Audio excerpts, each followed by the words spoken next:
우리가 주목하는 것은 보이는 것이 아니요 보이지 않는 것이니 보이는 것은 잠깐이요 보이지 않는 것은 영원함이라. 고린도후서 4장 18절. 20세기 기독교 사상가 C.S. 루이스는 이렇게 말했습니다. 우리가 세상을 보는 방식은 단순한 지각의 문제가 아니다. 그것은 우리가 누구인지, 무엇을 신뢰하는지, 어디를 향해 걷고 있는지를 드러낸다. 우리가 일상에서 만나는 수많은 상황들, 직장의 불합리함, 관계의 상처, 예상치 못한 실패, 몸의 아픔, 오해와 배신, 이 모든 것을 어떻게 보느냐에 따라 우리의 반응이, 우리의 선택이, 우리의 인생이 달라집니다. 성경은 이 주제에 대해 아주 구체적인 이야기 하나를 우리에게 들려줍니다. 바로 다니엘 1장입니다. 일부 정탐꾼의 눈 같은 것을 보고 다른 것을 보다. 본격적으로 다니엘을 읽기 전에 먼저 이스라엘 역사 속의 한 장면을 들여다봐야 합니다. 모세는 가나안 땅을 정탐하기 위해 각 지파에서 한 명씩 12명을 선발했습니다. 이들은 40일 동안 같은 땅을 걸었고 같은 성벽을 바라봤으며 같은 포도송이를 들고 돌아왔습니다. 같은 경험, 같은 정보, 같은 시간. 그런데 돌아온 12명의 보고는 완전히 갈렸습니다. 10명은 이렇게 말했습니다. 그 땅 거미는 강하고 성읍은 견고하고 심이 클 뿐 아니라 우리는 스스로 보기에도 메뚜기 같으니 그들이 보기에도 그와 같았을 것이니라. 그러나 여호수아와 갈렙은 달랐습니다. 그 땅은 심이 아름다운 땅이라 그들은 우리의 먹이라. 민수기 14장 7절에서 9절. 누가 옳았습니까? 결과는 역사가 증명합니다. 10명의 눈에 보인 것은 장벽이었고 2명의 눈에 보인 것은 가능성이었습니다. 그리고 그 보는 방식이 그들 각자의 운명을 갈랐습니다. 20세기 복음주의 영성가 오스왈드 챔버스 오즈월드 체인버즈는 그의 대표 저작 주님은 나의 최고봉에서 이런 통찰을 남겼습니다. 믿음이란 보이지 않는 것을 마치 이미 실현된 것처럼 바라보는 눈이다. 믿음으로 보는 자는 환경에 지배받지 않는다. 환경을 하나님의 손 안에서 해석하기 때문이다. 10명과 2명의 차이는 정보의 차이가 아니었습니다. 신앙의 차이, 즉 하나님의 관점에서 보느냐 그렇지 않느냐의 차이였습니다. 이것이 다니엘서가 우리에게 묻는 첫 번째 질문입니다. 당신은 지금 어떤 눈으로 세상을 보고 있습니까? 다니엘이 만난 어려움. 다니엘 1장은 결코 밝게 시작되지 않습니다. 유다 왕 여호야김이 다스린 지 3년이 되는 해에 바벨론 왕 느부갓네살이 예루살렘에 이르러 성을 에워쌌더니 주께서 유다 왕 여호야김과 하나님의 전그릇 얼마를 그의 손에 넘기심에. 이것은 단순한 역사적 기록이 아닙니다. 이스라엘 민족에게 이 사건은 문명의 붕괴였습니다. 하나님이 선택하신 백성, 다윗의 왕국, 솔로몬의 성전, 이 모든 것이 무너진 날의 기록입니다. 여호야김은 어떤 왕이었습니까? 그는 하나님의 선지자 우리야를 죽였고 예레미야 26장 23절 선지자 예레미야가 기록한 하나님의 말씀을 불태워버렸습니다. 그의 아버지 요시야가 성전에서 발견한 율법책 앞에 엎드려 옷을 찢고 통회하며 나라를 개혁했던 것과 정반대의 길을 걸었습니다. 그 결과는 포로였습니다. 민족의 포로, 역사의 포로. 그 포로 행렬 속에 다니엘이 있었습니다. 상상해 보십시오. 오늘 아침까지 예루살렘에서 귀족 집안의 청년으로 살았던 소년이 하루아침에 낯선 제국의 포로가 된 것입니다. 학자들은 이때 다니엘의 나이를 대략 15살로 추정합니다. 고등학생 나이입니다. 전혀 준비되지 않은 어두운 현실이 덮쳐왔습니다. 여기서 우리는 중요한 사실 하나를 붙잡아야 합니다. 다니엘이 만난 이 어려움은 다니엘 자신의 잘못으로 온 것이 아닙니다. 여호야김의 죄악, 민족의 불순종, 역사의 경랑, 다니엘은 그 모든 것의 피해자였습니다. 인생에는 내가 잘못해서 만나는 어려움만 있는 것이 아닙니다. 내가 아무것도 잘못하지 않았는데 찾아오는 어려움도 있습니다. 이것이 많은 그리스도인들이 신앙의 위기를 겪는 지점입니다. 내가 왜 이런 일을 당해야 하는가? 하는 절규. 이 질문에 성급하게 답을 내놓는 것은 오히려 위험합니다. 달라스 윌라드 댈러스 윌러드는 이렇게 말했습니다. 하나님은 우리가 원하는 것을 주시는 분이 아니라 우리에게 필요한 것을 아시는 분이다. 그리고 때로 그 필요는 우리가 가장 두려워하는 형태로 찾아온다. 다니엘이 만난 어려움은 그의 신앙을 무너뜨리지 않았습니다. 오히려 그것은 그가 어떻게 보느냐를 시험하는 무대가 되었습니다. 삼부 이름을 바꿔도 바꿀 수 없는 것. 바벨론은 다니엘을 단순히 데려오는 데 그치지 않았습니다. 바벨론은 체계적으로 다니엘을 바벨론 사람으로 만들려 했습니다. 먼저 언어를 바꿨습니다. 갈대아 사람의 학문과 언어를 가르쳤습니다. 생각의 틀 자체를 바벨론식으로 바꾸려 한 것입니다. 그리고 이름을 바꿨습니다. 다니엘은 히브리어로 하나님이 나의 심판자라는 뜻입니다. 바벨론은 이 이름을 벨드사살 바벨론의 신벨벨의 이름을 담은 이름으로 바꿨습니다. 마찬가지로 하나님이 은혜로우시다는 사드락이 되고 미사엘 하나님과 같은 이가 누구인가 메삭이 되고 아사랴 하나님이 도우신다는 아벳느고가 됩니다. 이름을 바꾸는 것은 정체성을 바꾸려는 시도입니다. 너는 이제 하나님의 사람이 아니라 바벨론의 사람이다. 바벨론은 이렇게 말하고 있었습니다. 오늘날 우리가 살아가는 세상도 이와 다르지 않습니다. 세상은 우리에게 끊임없이 새로운 이름을 부여하려 합니다. 너는 소비자다. 너는 성공한 사람이다. 너는 패배자다. 너는 너의 직업이다. 너는 너의 외모다. 너는 너의 통장 잔고다. 하나님이 붙여주신 이름 하나님의 자녀, 그리스도 안에 새로운 피조물을 지워버리고 다른 이름을 새겨 넣으려 합니다. 앙리 나우에는 그의 영성, 고전 하나님의 사랑받는 자, 라이프 오브 더 빌러브드에서 이렇게 썼습니다. 세상이 당신에게 붙여주는 라벨은 당신이 누구인지를 결정하지 못한다. 하나님이 이는 내 사랑하는 자요라고 말씀하신 순간부터 당신의 정체성은 이미 확정되었다. 우리의 싸움은 그 확정된 정체성을 매일 다시 붙잡는 일이다. 다니엘은 이름이 바뀌어도 흔들리지 않았습니다. 그것이 가능했던 것은 자신이 누구인지를 알고 있었기 때문입니다. 그리고 그 알은 단순한 지식이 아니라 하나님과의 살아있는 관계에서 나온 것이었습니다.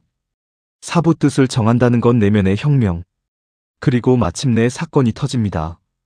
다니엘은 뜻을 정하여 왕의 음식과 그가 마시는 포도주로 자기를 더럽히지 아니하리라 하고 자기를 더럽히지 아니하도록 환관장에게 구하니 다니엘 1장 8절 뜻을 정하여 원문 히브리어로는 심레브, 직역하면 마음에 놓다는 뜻입니다.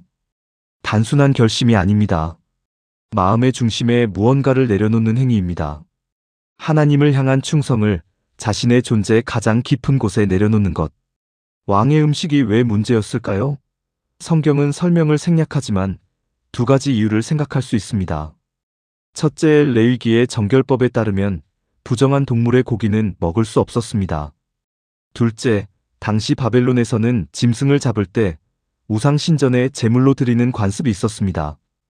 왕의 음식에는 우상에게 바쳐진 고기가 포함되어 있을 가능성이 높았던 것입니다. 15살의 소년이 이것을 거절합니다. 이것이 어떤 용기인지 생각해 보십시오. 왕의 명령을 거역하는 것은 죽음을 의미할 수 있었습니다. 환관장이 두려워했던 것이 바로 그것이었습니다. 내가 내 주 왕을 두려워하노라. 그가 너희 먹을 것과 너희 마실 것을 지정하셨거늘. 너희의 얼굴이 초췌하여 같은 또래의 소년들만 못한 것을 그가 보게 할 것이 무엇이냐? 그렇게 되면 너희 때문에 내 머리가 왕 앞에서 위태롭게 되리라. 다니엘 1장 10절. 다니엘이 거절했을 때 다른 소년들의 시선도 견뎌야 했을 것입니다. 왜 저렇게 유별나게 구는 거야? 눈치 없이. 좀 어울려 살아라. 사회적 압력은 죽음의 위험 못지않게 강렬합니다. 팀 켈러 켈러는 거짓 신들의 세계 카운터핏 가즈에서 이렇게 분석했습니다. 우상이란 반드시 돌로 만든 조각상이 아니다. 그것은 우리 마음이 가장 두려워하거나 가장 사랑하는 모든 것이다. 우상은 우리를 통제한다. 하나님이 통제하셔야 할 자리를 다른 무언가가 차지할 때 거기서 우상이 탄생한다. 다니엘이 거절한 것은 음식이 아니었다. 그는 바벨론이 제공하는 안전이라는 우상을 거절한 것이다. 다니엘은 뜻을 정함으로써 내면의 혁명을 일으켰습니다. 그것은 세상의 논리를 거부하고 보이지 않는 하나님의 통치를 신뢰하겠다는 선언이었습니다. 오스왈드 챔버스는 또 이렇게 말합니다. 하나님의 부르심에 응답하는 것은 결코 기분이 좋을 때 하는 것이 아니다. 기분이 좋지 않을 때, 상황이 불리할 때, 대가가 클 때, 그때 응답하는 것이 진정한 헌신이다. 뜻을 정하는 것은 감정의 문제가 아닙니다. 다니엘이 왕의 음식을 보며 별로 먹고 싶지 않은데 라고 느껴서 거절한 것이 아닙니다. 두렵고 먹고 싶고 외롭고 눈치 보이는 상황 속에서도 의지적으로 결단한 것입니다. 오부 하나님이 주어이다 보이지 않는 손. 이제 이 본문의 핵심으로 들어가야 합니다. 다니엘 1장을 꼼꼼히 읽어보면 하나의 동사가 3번 반복됩니다. 우리말 성경에는 각각 다르게 번역되었지만 원문에서는 같은 단어 나탄, 즉 주다라는 동사입니다. 첫 번째 주께서 유다 왕 여호야김과 하나님의 전 그릇 얼마를 그의 손에 넘기심의 1장 2절. 두 번째 하나님이 다니엘로 하여금 환관장에게 은혜와 긍휼을 얻게 하신지라 1장 9절. 세 번째 하나님이 이 네 소년에게 학문을 주시고 모든 서적을 깨닫게 하시고 지혜를 주셨으니 1장 17절. 이 세 줌의 주어는 모두 하나님입니다. 이스라엘이 바벨론에게 패한 것처럼 보이지만 실제 주어는 하나님이셨습니다. 다니엘이 환관장의 눈에 든 것처럼 보이지만 실제 주어는 하나님이셨습니다. 다니엘이 지혜를 얻은 것처럼 보이지만 실제 주어는 하나님이셨습니다. 이것이 다니엘서가 우리에게 가르치는 바르게 보기의 핵심입니다. 눈에 보이는 주어의 뒤편에 눈에 보이지 않는 진짜 주어, 하나님이 계신다는 것입니다. 세상의 눈으로 보면 이스라엘의 패배는 하나님의 무능함 혹은 부재처럼 보입니다. 그러나 바르게 보면 이것은 하나님이 이사야를 통해 100여 년 전에 이미 예언하신 말씀의 성취였습니다. 이사야 39장 5절에서 7절. 하나님은 자신이 하신 말씀을 이루심으로써 오히려 당신의 주권을 드러내셨습니다. 루이스는 고통의 문제에서 이렇게 썼습니다. 하나님이 우리에게 우리 자신의 행복이 아닌 그분 자신을 주시려 한다는 것을 이해할 때 우리는 비로소 고통의 의미를 이해하기 시작한다. 그분은 외과 의사처럼 우리를 절개하신다. 그것이 사랑이기 때문이다. 바벨론 포로는 이스라엘에게 큰 상처였습니다. 그러나 그 상처를 통해 하나님은 이스라엘을 정화하시고 다니엘과 같은 신실한 증인을 제국의 심장부에 세우셨습니다. 고통이 하나님의 손 안에서 목적을 가지게 된 것입니다. 육부 열흘의 실험 작은 순종의 힘. 다니엘은 환관장에게 제안합니다. 열흘 동안만 우리를 시험하십시오. 채식과 물만 주시고 열흘 후에 결과를 보십시오. 이 제안은 대담하지만 현명했습니다. 당장 전면적인 대결을 벌이는 것이 아니라 작은 공간에서 하나님의 신실하심을 증명하는 기회를 만든 것입니다. 열흘 후의 결과는 이랬습니다. 열흘 후에 그들의 얼굴이 더욱 아름답고 살이 더욱 윤택하여 왕의 음식을 먹는 다른 소년들보다 더 좋아 보인지라. 다니엘 1장 25절. 이것은 채식주의가 더 건강하다는 이야기가 아닙니다. 이것은 하나님이 신실하신 분이라는 이야기입니다. 뜻을 정하고 순종하는 자에게 하나님은 일하십니다.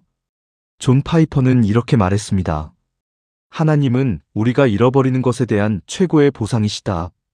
그분을 위해 무언가를 포기하는 사람은 결코 빈손이 되지 않는다. 하나님 자신이 그의 손을 채우시기 때문이다. 그러나 여기서 우리는 오해하지 말아야 합니다. 다니엘의 이야기가 순종하면 항상 좋은 결과가 따른다는 공식을 가르치는 것은 아닙니다.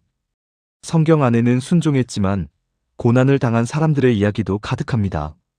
세례 요한은 충성스럽게 살다가 참수를 당했습니다. 스데반은 담대히 증언하다가 돌에 맞아 죽었습니다. 바울은 평생 채찍과 투옥과 난파를 경험했습니다. 다니엘의 이야기가 우리에게 가르치는 것은 결과의 보장이 아니라 하나님의 주권에 대한 신뢰입니다. 결과가 어떻게 되든 하나님이 그 결과의 주어가 되신다는 것. 그리고 하나님의 선한 뜻은 반드시 이루어진다는 것. 7부 왕보다 오래 사는 법 충성의 열매. 다니엘 1장은 인상적인 한 문장으로 끝납니다. 다니엘은 고레스 왕 원년까지 있으니라. 다니엘 1장 21절. 고레스는 바벨론을 정복한 바사페르시아의 왕입니다. 느부갓네살이 세운 바벨론 제국은 결국 무너졌습니다. 그런데 그 제국이 무너지는 것을 다니엘은 살아서 목격했습니다. 세상에서 가장 강력했던 제국이 역사의 뒤안길로 사라지는 것을 보면서 다니엘은 여전히 하나님을 섬기고 있었습니다. 이것은 무엇을 의미합니까? 세상의 권력은 반드시 끝이 납니다. 그러나 하나님을 신뢰하며 살아간 사람의 인생은 세상의 권력보다 더 깊은 의미를 지닌다는 것입니다. 달라스 윌라드는 이렇게 말했습니다. 진정한 제자도는 인생의 한 부분이 아니다. 그것은 인생 전체이다. 예수님을 따르는 것은 일주일에 한 번 예배당에 나오는 것이 아니라 매 순간 그분의 눈으로 현실을 보고 그분의 마음으로 사람들을 대하는 것이다. 다니엘은 바벨론에서 외국인으로 포로로 살았습니다. 그러나 그는 결코 바벨론에 삼켜지지 않았습니다. 오히려 바벨론의 심장부에서 하나님의 증인으로 살았습니다. 그리고 그 증언은 제국이 끝난 뒤에도 성경 속에 살아남아 오늘 우리에게 전달되고 있습니다. 8부 현대의 바벨론 속에서 뜻을 정한다는 것. 우리는 21세기의 바벨론 속에 살고 있습니다. 오늘의 바벨론은 화려합니다. 스마트폰 화면 속에서 끊임없이 우리에게 속삭입니다. 더 많이 가져라. 더 많이 보여줘라. 남들보다 더 앞서가라. 내 욕구가 곧 너의 진리다. 알고리즘은 우리가 듣고 싶은 것만 들려주고 우리가 원하는 것만 보여줍니다. 우리는 자신도 모르는 사이에 서서히 특정한 방식으로 세상을 보도록 훈련됩니다. 이 시대의 뜻을 정한다는 것은 무엇을 의미할까요? 그것은 거창한 것이 아닐 수 있습니다. 오늘 회사에서 정직하게 보고서를 쓰는 것, 눈에 보이지 않을 때도 같은 기준으로 일하는 것, 수익이 줄더라도 윤리적인 선택을 하는 것, SNS에서 인정받는 것보다 하나님 앞에 정직한 것, 관계가 불편해지더라도 옳은 말을 하는 것, 이런 작은 결단들이 쌓여서 한 사람의 인격이 되고 그 인격이 하나님이 세상에 남기시는 흔적이 됩니다. 앙리 나우에는 이렇게 썼습니다. 우리는 역사를 바꾸는 큰 행동을 해야 한다고 생각한다. 그러나 하나님은 종종 작고 눈에 띄지 않는 순종 속에서 가장 깊은 일을 하신다. 엘리야가 광야에서 들은 것은 바람도 지진도 불도 아닌 세미한 소리였다. 구부 바르게 보면 불평이 사라진다. 오늘 본문이 우리에게 주는 마지막 선물은 이것입니다. 하나님이 주어가 되신다는 사실을 알면 우리의 시선이 바뀌고 우리의 반응이 바뀝니다. 지금 내가 처한 환경이 어렵다면 바르게 보면 이 환경을 허락하신 하나님이 계십니다.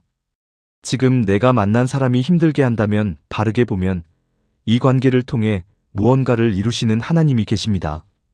지금 내가 실패를 경험하고 있다면 바르게 보면 이 실패를 가지고 일하시는 하나님이 계십니다. 지금 내가 이해할 수 없는 고통 속에 있다면 바르게 보면 이 고통의 한가운데에도 하나님이 계십니다. 팀 켈러는 이렇게 말했습니다. 예수님은 우리의 고통을 제거하심으로써 우리를 구원하시지 않았다. 그분은 우리의 고통 속으로 직접 들어오심으로써 우리를 구원하셨다. 십자가는 하나님이 고통의 한가운데에 계신다는 가장 강력한 증거다.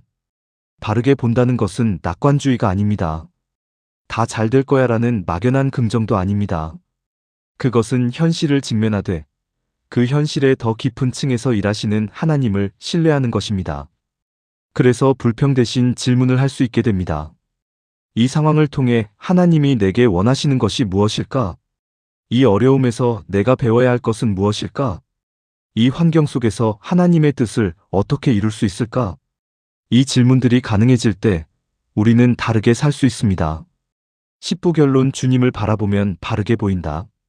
다니엘이 바르게 볼 수 있었던 것은 그가 탁월했기 때문이 아닙니다. 그가 강했기 때문이 아닙니다. 그가 하나님을 바라봤기 때문입니다.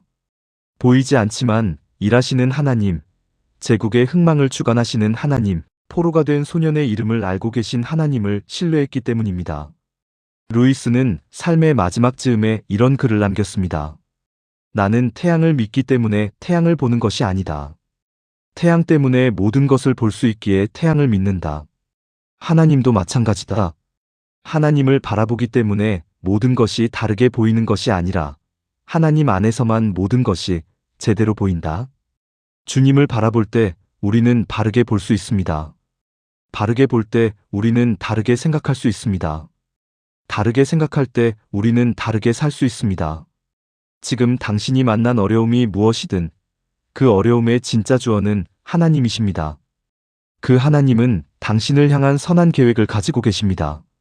그 계획은 당신이 상상하는 것보다 더 크고, 더 깊고, 더 아름다울 것입니다. 그러니 오늘 다니엘처럼 뜻을 정하십시오.